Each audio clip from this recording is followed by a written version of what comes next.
अरे चाचा चाचा कहते, अरे बच्चे बुलाते। अरे चाचा चाचा कहते, अरे बच्चे बुलाते। अरे नेहरू जी को बच्चे बहुत ही भाते। गहरा स्नेह उनसे बच्चों को समर्पित। 14 नवंबर को हम ये दिवस मनाते।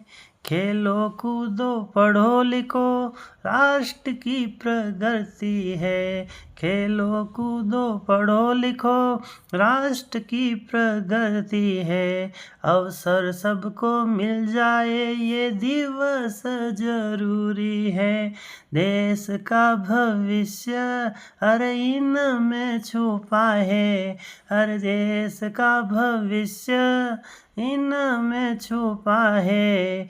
असली ताकत भारत की सबको बताए।